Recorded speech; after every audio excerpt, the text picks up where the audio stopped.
और मेरे प्यारे दोस्तों, जय माता दी। कैसे हैं आप? तो क्या आप तैयार हैं एक बहुत ही रोचक जानकारी के लिए? इस वीडियो में हम लाए हैं नवरात्रि में किस प्रकार जलाएं अखंड ज्योति कि आपकी हो जाए मनोकामना पूरी।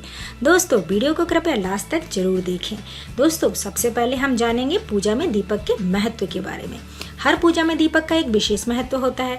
ऐसी मान्यता है कि पूजा में यह भक्त की भक्ति और श्रद्धा का प्रतीक होता है, इसलिए दीपक के बिना कोई भी पूजा पूरी नहीं होती। नवरात्रि 9 दिनों की होती है, इसलिए इसमें अखंड ज्योति जलाई जाती है, अर्थात ये पूरे 9 दिनों तक दिन रात जलने वाला दीपक होता है। ऐसी मान्यता है कि अगर संकल्प लेकर कलश स्थापना करते हुए अखंड ज्योति जलाई गई है तो व्रत की समाप्ति तक इसे बुझने नहीं देना चाहिए। यह पूजा में विघ्न का प्रतीक है और आने वाले समय में संकटों का संकेत भी देता है। इसलिए जब भी नवरात्रि का संकल्प लेकर अखंड दीपक जलाएं तो उसके कुछ नियमों का पालन अवश्य करें। दोस्तों, अब बात करते हैं कि दीप पात्र कैसा होना चाहिए। अक्सर लोगों को लगता है अखंड ज्योति सिर्फ पीतल के दीप पात्र में ही जलाया जा सकता है, लेकिन ऐसा नहीं है। पीतल को शुद्ध माना जाता है, इसलिए पूजा में इससे बने पात्रों का प्रयोग किया जाता है। इसलिए अगर आप पीतल का दिया नहीं जला सकते हैं तो आपको जानना चाहिए कि मिट्टी का दीप पात्र भी वह उतना ही फलदायी होता है। मिट्टी भी शुद्ध मानी जाती है, इसलिए पूजा सामग्री रखने या दीपक के रूप में मिट्टी के पात्रों का प्रयोग भी किया जा सकता है।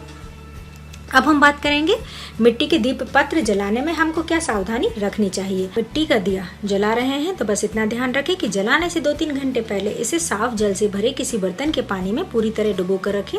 दरअसल भट्टी से निकले हुए मिट्टी के बर्तन सोखते की तरह काम करते हैं, इसलिए अगर पानी में भिगोए बिना आप इसे इस्तेमाल करेंगे तो जितना तेल जलने में इस्तेमाल होगा उतना ही ये पात्र सोख लेगा। इसलिए 2-3 घंटे भिगोने के बाद उसे पानी से निकालें और फिर किसी साफ कपड़े से पोंछकर सुखा दें। दोस्तों, अब बात करते हैं अखंड ज्योति जलाने की विधि के बारे में। अखंड ज्योति का दिया कभी खाली जमीन पर नहीं रखा जाता, इसलिए चाहे आप चौकी या पटरे पर जिसे जला रहे हैं, देवी के सामने जमीन पर रख रहे हैं, दिए को रखने के लिए अष्टदल अवश्य बनाएं।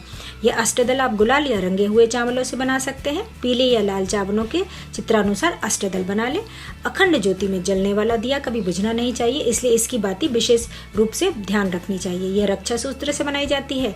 सवा हाथ का रक्षा सूत्र अर्थात पूजा में प्रयोग किया जाने वाला कच्चा सूत, इस लेकर इसे सावधानी पूर्वक बाती की तरह दिए के बीचों बीच रखें।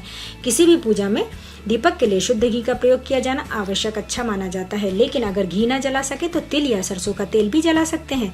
बस इतना ध्यान रखें कि इसमें अन्य तेलों की मिलावट ना हो और ये पूरी तरह से शुद्ध हो। आप घी या तेल का दीपक जला रहे हैं, इसी से देवी के सामने दीपक रखे जाने का स्थान तय होता है। ऐसी मान्यता है कि अगर घी का दीपक जला जाए तो वे देवी की दाईं ओर रखा जाना चाहिए और अगर दीपक तेल का है तो इसे बाईं ओर रखें। दीपक जलाने से पूर्व की सभी तैयारियां पूरी करने के पश्चात अब इसे जलाए जाने की बारी आती है। इसके लिए भी एक खास नियम का पालन किया जाना आवश्यक है। सबसे पहले हाथ जोड़कर श्री गणेश जी, माता दुर्गा और शिव जी का ध्यान करें और सभी विघ्न से बचने की प्रार्थना करने के बाद ही दीपक जलाएं। तो ये थी आज तक की जानकारी। उम्मीद है आपसे फिर मिलेंगे एक नए वीडियो में उचित जानकारी के साथ। स्वस्थ रहें, मस्त रहें। जय माता दी।